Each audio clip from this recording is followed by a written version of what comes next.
Hello la team, j'espère que vous allez tous bien. Alors, depuis la sortie de mes vidéos sur le HTML où j'avais prévu de lancer une vidéo pour un petit exercice vite fait, histoire de s'entraîner un peu, de mettre un peu en pratique toutes les balises que vous avez appris et peut-être en ajouter d'autres.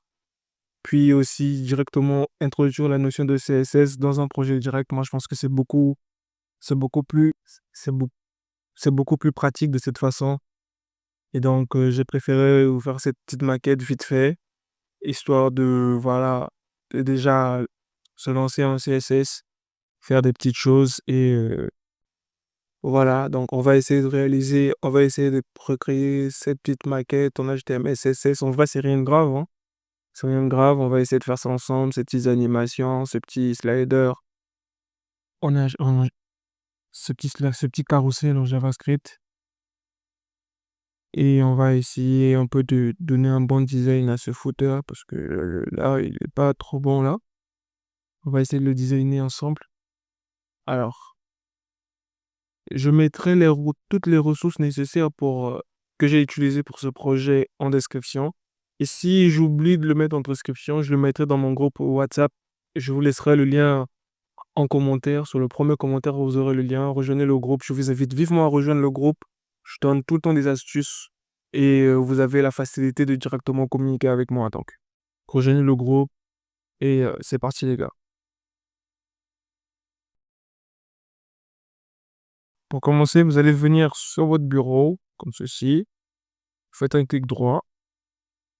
Voilà, vous faites un clic droit comme ceci. Vous allez sur nouveau dossier. Vous créez un dossier. Qu'on va appeler eShop, comme ça, comme ceci. Voilà. OK.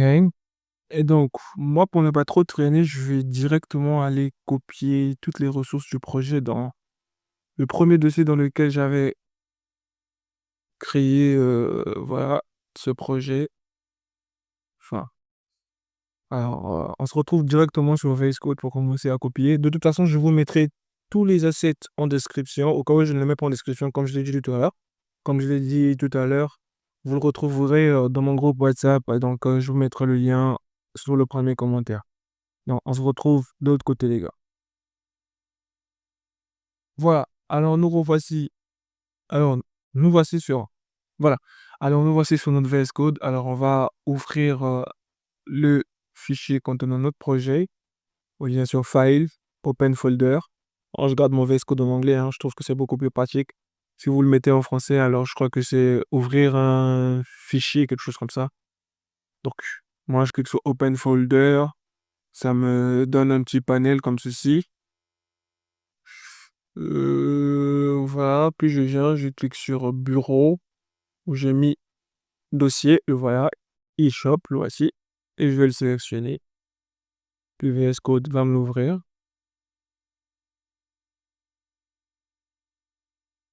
OK.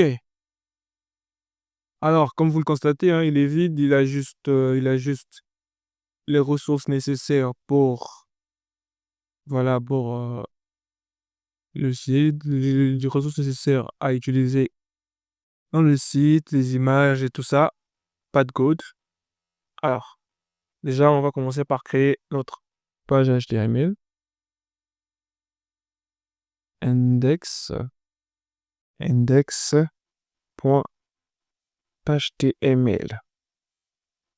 OK, je valide. Alors, je vais taper doc. OK. Je vais essayer de régler un peu ça. Je mets FR ici. Ici, je vais mettre eShop comme ceci. eShop. OK. Puis, je vais m'enregistrer et je vais lancer mon serveur.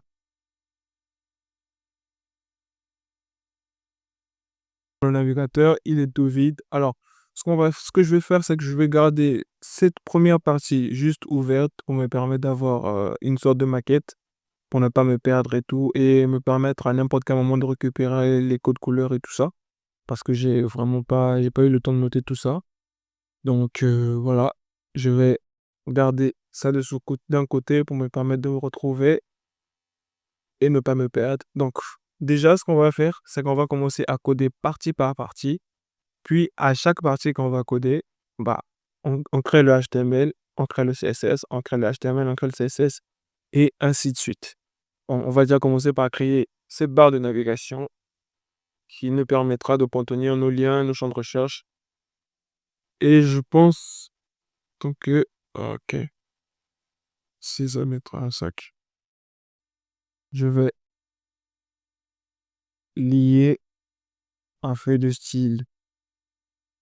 Je vais lier mon site à l'adresse me permettant de récupérer mes icônes. Alors, ça va être assets dans mes assets. Font awesome, font page, je sais pas, voilà, CSS, all.css. Ok. En tout cas, vous faites pareil que moi, hein. Si vous récupérez le kit que je vous mets en description, vous faites pareil que moi, asset, font awesome, jusqu'à ce que vous arriviez à all.css. Ok. Après ceci, venez sur votre body, on va déjà commenter. Voilà. Barre de navigation. Barre de navigation comme ceci. OK. Et on a notre nav. Dans notre nav, on met un UL. J'ai préféré mettre dans des listes. Ah, OK. On va checker. On a combien d'éléments? Alors, on a deux blocs d'éléments. OK. On a deux blocs d'éléments. Du coup, on va enlever le UL. Comme on a deux blocs d'éléments, je vais partir sur deux divs. Deux balises div pour me créer deux blocs. Un bloc qui contiendra le logo et les liens. Donc, un UL comme ceci. Je vais compter le nombre d'éléments que j'ai. Bon, moi, j'ai combien d'éléments? J'ai 5 liens, donc il y en aura 6. Donc, pour dupliquer, vous faites Shift, Alt, direction du bas. Vous dupliquez comme ceci.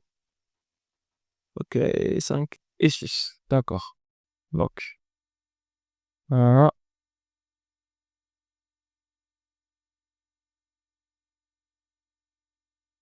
OK. Flux. D'accord. Alors, je vais déjà commencer par enlever ça. Je vais le mettre dans une span, dans une balise span. Et je vais faire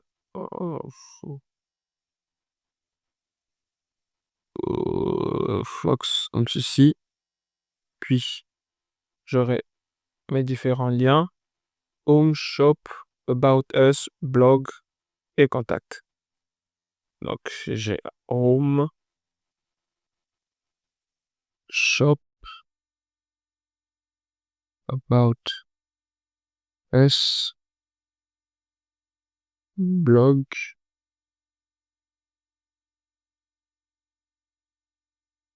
puis Contact. OK. Puis, dans notre seconde div, nous allons nous charger de mettre cette partie dans ce lien login pour pouvoir s'inscrire sur le site. Un input de recherche, puis un petit sac. On va remplacer ce bag par un petit sac, genre pour passer la commande et tout. Donc, voilà. Ici, on va partir sur une balise A qu'on va appeler login, un input de type texte avec un placeholder et rechercher, comme ceci, recherche, OK, et une balise I pour ajouter notre sac. Alors, on va enregistrer, puis venir voir de l'autre côté qu'est-ce que nous avons. Alors, le enfin, c'est pas grave, on va continuer quand même à coder sans ça pour le moment. Donc, On va garder le là comme ceci. Voilà. On va le garder comme ça et on va enregistrer. Puis voilà, on va repartir sur notre projet. Alors, comme je vous l'ai dit, on va travailler sur le HTML et le CSS en même temps. Donc, on va déjà créer notre feuille de style.css.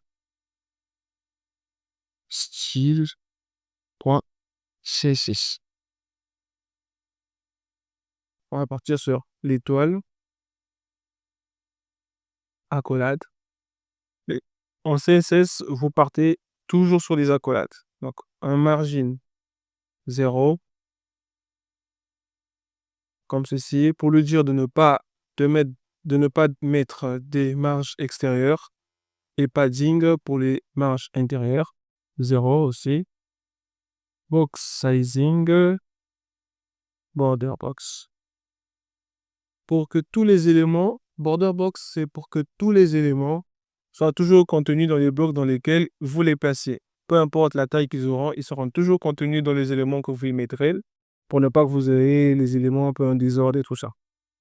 Alors, on va partir sur la valise HTML et la valise body. Notez qu'en CSS, la virgule signifie et. Donc là, pour la valise HTML et la valise body, nous allons dire et 100% et width 100%. Pratiquez, vous verrez que ça ira de mieux en mieux. Donc, déjà pour la valise body, on va lui donner un font family sans serif, histoire d'enlever les petits traits sur les écrits. Et un background color blanc comme ceci. FFF, ok. On va enregistrer. Puis, on va commenter un peu style de la barre de navigation. Ok. Les gars, c'est toujours important de commenter votre code parce qu'il vous permet de vous retrouver d'abord facilement au cas où vous avez beaucoup de lignes de code. Parce que lorsque les lignes de code se multiplient, et le gars, ça devient beaucoup difficile de se retrouver. Alors, les commentaires vous permettent déjà de savoir dans quelle balise vous êtes et à quelle balise vous allez apporter vos modifications. Et puis, n'oubliez pas que en tant que développeur, vous êtes appelé à travailler en équipe. Alors, les commentaires permettent à celui qui récupère votre code de pouvoir se retrouver, ne pas trop chercher et se perdre dans la multitude de codes qu'il aura face de lui. Donc, voilà, on va appeler la valise nav. Schéma. Que je fais pendant de jouer marathon. Ouais, je fais 2 sections chiantes. Ok, pour la balise nav, on va lui donner un display flex. Un display flex. On justify content space between. Un line item. C'est center. Ok. Donc là, nous sommes en train de dire à la balise nav, donc cette balise, de se mettre en display flex. Pourquoi le display flex? Le display flex vous permet tout simplement de rendre vos éléments flexibles, de les bouger tel que vous le voulez et de les mettre dans les positions que vous voudrez. Donc, nous sommes en train de dire à la balise nav de prendre tous ces éléments qu'il contient, de les mettre en horizontal et de les rendre flexibles de façon à ce que nous puissions leur donner toutes les positions que nous voudrons. Donc, on va checker un peu ce que ça donne sur le navigateur. Et vous remarquez que... Attends, j'ai pas enregistré le CSS.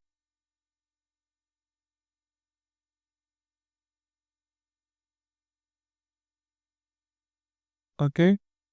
Alors les gars, la petite boulette, c'est que on n'a pas lié le HTML au CSS, donc on va le faire rapidement avec la balise link.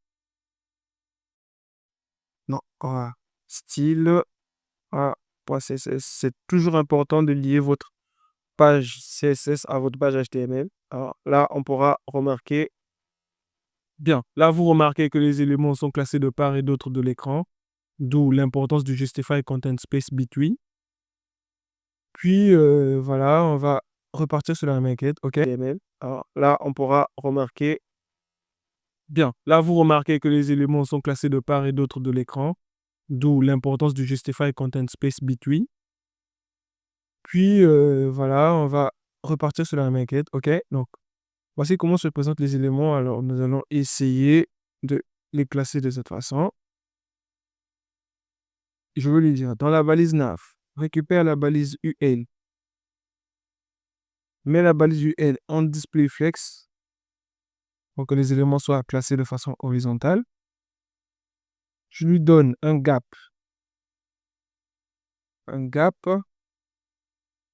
de 20 pixels. Alors, le gap vous permet tout simplement de créer un espace entre tous les éléments qui seront contenus dans cette balise. Donc, comme on a dans cette balise 6 balises LI, alors parmi toutes nos balises LI, il y aura un espace qui va les séparer de 20 pixels chacun. Donc, on vient checker ça et vous remarquez qu'il y a un espace qui s'est créé ici et là, et ainsi de suite. Bien. Puis, on va essayer d'enlever les petits points qu'il y a sur nos différents biens. Alors, on va faire ça. Et la propriété C6 pour me faire, c'est la propriété text decoration. On va lui donner une valeur none. On enregistre, on check.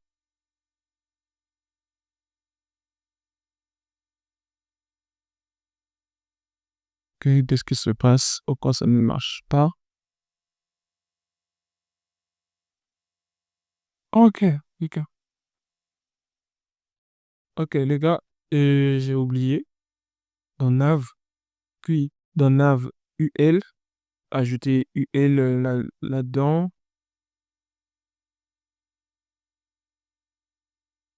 Et je pense que...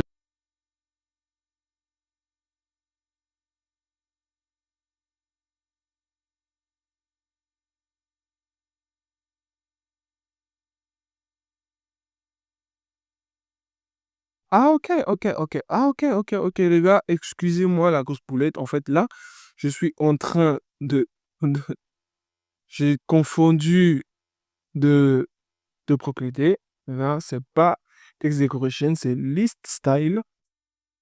Ah bon, les gars, excusez-moi, je sais pas où j'ai la tête en ce moment. Voilà. Et j'enregistre. Ok, c'est bon. Puis, nous allons lui dire de text decoration. Noun. Cette fois, c'est pour ne plus avoir les éléments soulignés de cette façon. Vous remarquez que les éléments sont soulignés. Chacun de nos éléments sont soulignés. Alors, on va faire appel à nos liens. Bon, si on va dire nav a, on va le dire text decoration noun pour ne plus les souligner. On va leur donner une couleur noire, comme ceci. Bon, le noir il est un peu trop vif, j'aime pas. Vous venez, vous prenez votre curseur, vous le posez sur le petit carré avec la couleur et vous montez là tout simplement. Vous essayez de trouver ouais, ce petit noir. Ou si vous voulez, vous pouvez tout simplement copier le code qui s'affiche sur l'écran. Voilà. OK. Très bien. OK. Alors, lorsqu'on regarde la maquette, vous remarquez qu'il y a un espace à gauche comme ceci et un espace à droite comme ceci. On va l'ajouter rapidement. On revient sur notre balise body. On va créer un padding, donc un espace, une marge intérieure en haut et en bas de 10 pixels. Retenez qu'en retenez qu'en CSS, lorsque vous ajoutez des valeurs, les valeurs suivent toujours la direction des aiguilles d'une montre. Donc, en haut, à droite, en bas et à gauche. Donc, ici, nous allons lui dire de prendre à gauche 10, de prendre en haut, pardon, 10 pixels, comme ceci. Puis, à droite, de prendre 80 pixels. 80 pixels. En bas, de prendre aussi 10 pixels, de créer un espace de 10 pixels et à gauche, de nous créer également un espace de 80 pixels. Bien, on enregistre. Vous remarquerez, on va revenir, vous remarquerez qu'il y a des espaces qui se sont créés de part et d'autre. La façon la plus simple de la faire, au lieu de tout écrire de cette façon, vous avez juste à prendre 2 unités et enlever les autres. Et là, votre navigateur comprend que vous venez de créer des espaces